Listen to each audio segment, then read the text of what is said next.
Bonjour, merci d'être avec nous sur Boursorama comme chaque semaine. Ça vaut le coup. Sur Bourso, évidemment, l'émission qui donne du sens à votre épargne. Aujourd'hui, on vous parle du pouvoir des actionnaires. Bonjour Loïc Dessin. Bonjour. Directeur général de Proxinvest. Déjà, rappelons un petit peu, pour ceux qui ne connaissent pas, les vilains, le métier de Proxinvest. Vous accompagnez, quand on est investisseur en actions, vous accompagnez ces investisseurs voilà, pour bien exercer leurs droits. Parce qu'il y a des droits, on va en parler. Oui, mais Proxinvest, Pas seulement le droit au dividende. exactement. Proxinvest est une agence de conseil de vote qui aide les investisseurs professionnels en actions à exercer leur droit d'actionnaire, en fait, et à dialoguer, à s'engager avec les entreprises. Et effectivement, il y a l'actionnaire, en fait, la position d'actionnaire est très risquée. Oui, on le sait, on peut gagner beaucoup, on peut aussi perdre tout, en fait. Et ça lui donne beaucoup de droits, en fait. Et dans ces droits, il y a une droit de participer à la vie de l'entreprise, en fait. D'où l'intérêt pour l'investissement responsable. Il y a le droit de vote, on peut participer, on est invité à l'Assemblée Générale, on exerce le droit de vote, mais il y a aussi d'autres droits qui sont un peu moins utilisés, mais le droit de poser des questions écrites pour cette Assemblée Générale, le droit de poser des questions orales en séance lors des Assemblées Générales, alors lorsqu'elles ne sont pas à huis clos, droit aussi de déposer des résolutions en Assemblée Générale et droit effectivement après aux dividendes ou à l'information. Sur le droit de poser des questions, de poser, pour le coup, de déposer des résolutions, c'est codifié. Enfin, on ne fait pas n'importe qui. Parce que j'ai une action, tout d'un coup, je dépose une résolution. Oui, en France, en fait, il faut, dans les petites sociétés, détenir 5% du capital. Dans les grandes sociétés, entre 0,50 et 1% du capital. Grande société, c'est le CAC 40, le SBF 120. Ouais. Alors, bien sûr, détenir 0,50% du capital d'une société comme Total ou Sanofi, c'est énormément d'argent. Donc, les actionnaires ou les investisseurs peuvent aussi se regrouper pour déposer des résolutions aux assemblées générales d'actionnaires. Alors justement, la saison des AG va débuter dans les prochains jours, avec celle de Vinci, je crois, comme tous les ans en premier qui ouvre le bal. Sur quel sujet spécifiquement les actionnaires peuvent influencer la stratégie de l'entreprise? Est-ce que tout est open ou Non, non. En fait, la répartition des compétences entre le conseil d'administration et l'Assemblée générale est assez bien codifiée. Ouais. Mais effectivement, les actionnaires influencent la stratégie indirectement parce qu'ils adoptent notamment, ils votent sur le dividende, par exemple. Donc, une décision importante, on peut laisser de l'argent dans l'entreprise pour investir, réduire la dette ou réclamer finalement un dividende plus rapide. Donc, on peut aussi pousser l'entreprise à investir pour le long terme en ayant une politique de distribution responsable.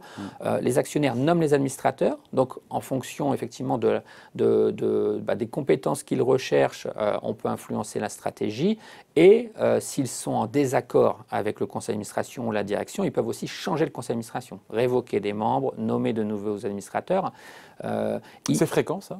Non, ça arrive rarement. Ça arrive rarement. Mais parce que l'image qu'on a souvent des AG, ce sont un petit peu des chambres d'enregistrement. C'est de moins en moins vrai, ça, pour le coup? C'est moins en moins vrai. Alors, c'est vrai qu'il y a l'essor aussi d'investisseurs qu'on appelle parfois activistes, mais qui sont parfois un peu plus actifs et qui vont un peu challenger les conseils la direction et les conseils. On l'a vu l'année dernière chez Lagardère, où le fonds Ambert, par exemple, a proposé des candidats et certaines révocations pour changer le conseil de surveillance.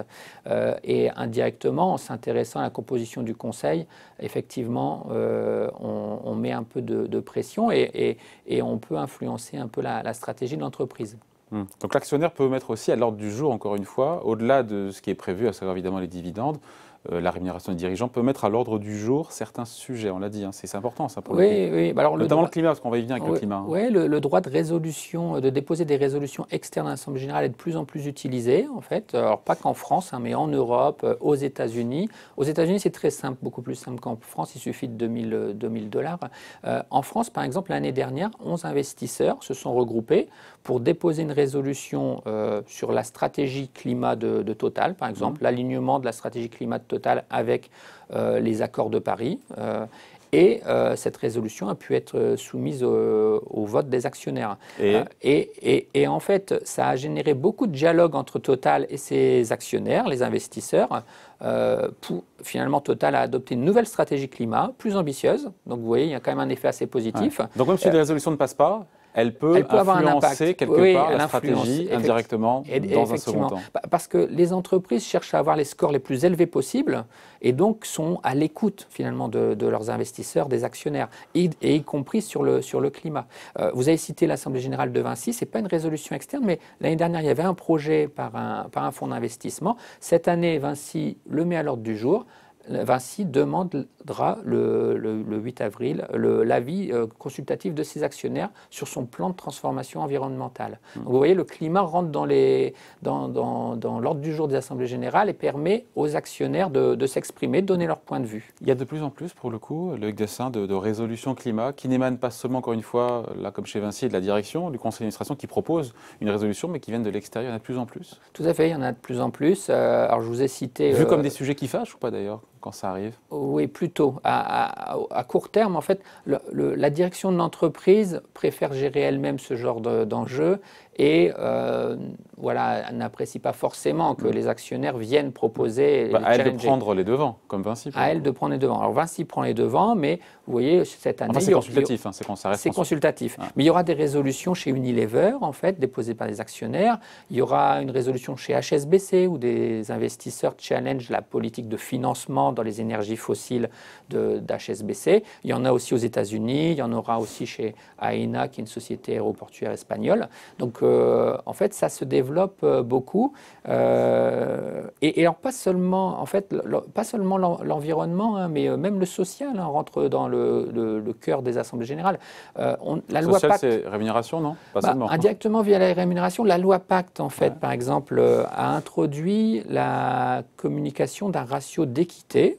En fait, c'est l'écart de rémunération entre le dirigeant et ses salariés. Donc, vous voyez, alors, le but est de veiller à la cohésion sociale, en fait, des rémunérations. Cet écart n'explose pas, comme on le voit aux États-Unis d'ailleurs. Exactement, voilà. Et donc là, les actionnaires peuvent indirectement faire attention à ce que, effectivement, la rémunération des dirigeants soit acceptable aussi pour les salariés, afin d'éviter de les démotiver. On peut aussi avoir après des entreprises qui, alors c'est toujours lié à la loi Pacte, mais adoptent une raison d'être ou se transforment en société à mission. C'est ce qui s'est passé chez Danone, qui en fait s'est transformé en société à mission et a défini des objectifs sociaux et sociétaux à atteindre.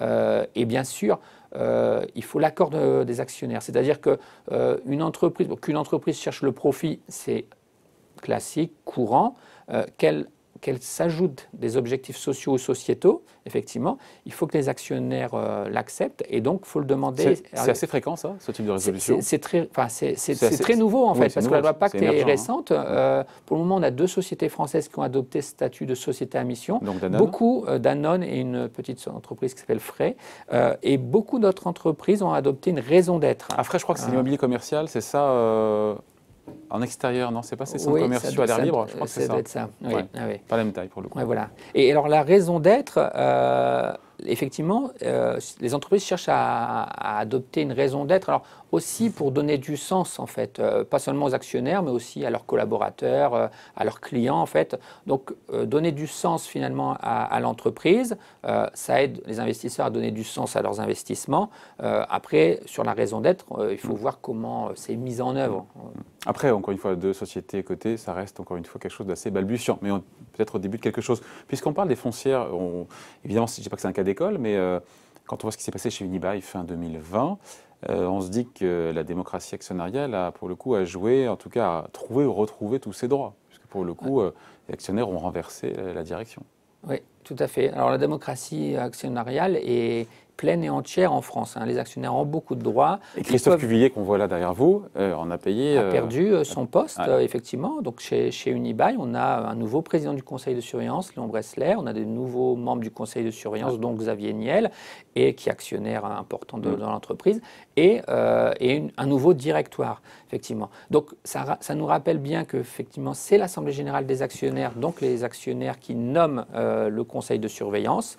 Et via ce droit qu'ont utilisé Xavier Niel et Léon Bressler de déposer des résolutions, un actionnaire peut rentrer au conseil de surveillance malgré l'opposition effectivement d'une direction, et c'est ça la démocratie actionnariale. Voilà, les actionnaires qui tranchent, qui ont du pouvoir, il faut s'en servir, notamment lors des assemblées générales qui arrivent dans les prochains jours. Merci Loïc Dessin, directeur général donc, de Proxinvest. On se retrouve évidemment la semaine prochaine sur Boursorama.